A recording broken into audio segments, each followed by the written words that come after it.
Enchanté de vous rejoindre au Salon Préventica, salon qui prend de l'ampleur de ce qu'on peut constater et la ville de Marseille en est fière de l'accueillir parce qu'il grandit d'année en année et pour nous, avoir les entreprises qui viennent nous rejoindre et cette plateforme de découverte, d'innovation est très importante dans le champ de la sécurité, tous les volets qu'on développe, que ce soit la sécurité, on va dire, active avec les policiers municipaux qui sont 450 à Marseille, une police municipale qui augmente régulièrement, mais aussi une sécurité dans un champ beaucoup plus large que sont la sécurité des écoles, des bâtiments municipaux, de l'espace public, la gestion des espaces bornés, enfin une direction générale à la sécurité, ça ne prend pas que la police municipale, ça prend tout le champ complet de la sécurité sur la ville.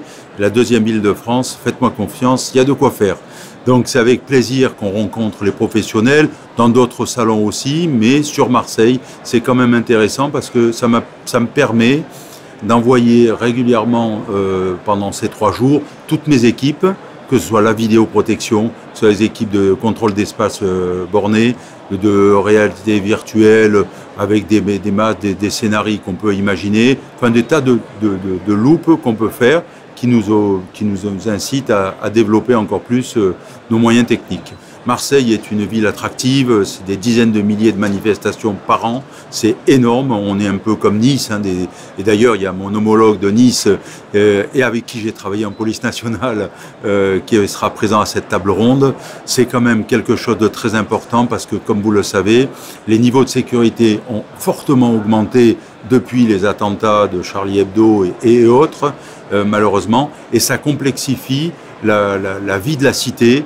On est obligé de repousser certaines manifestations uniquement liées aux anti-intrusions, aux moyens importants qu'on demande aux organisateurs. Donc il y a tout un travail, on l'a vu avec les barrières anti-intrusion, puisque au pied levé, il a fallu mettre des camions bennes, des camions poubelles. C'est pas très esthétique dans une manifestation, mais il fallait bien mettre au pied levé des moyens anti-intrusion pour les grands événements.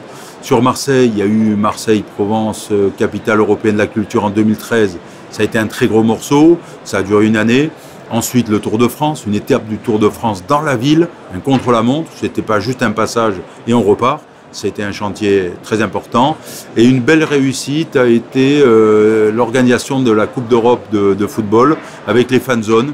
Fan zone où on ne s'attendait pas, et tant mieux, tout le monde s'en est réjoui, d'avoir la France aller jusqu'en finale.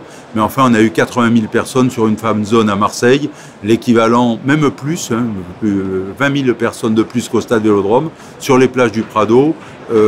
J'en étais un des artisans avec la police nationale, la préfecture de police, pour faire tourner toute cette affaire. Faites-moi confiance, ça a été une sacrée étape.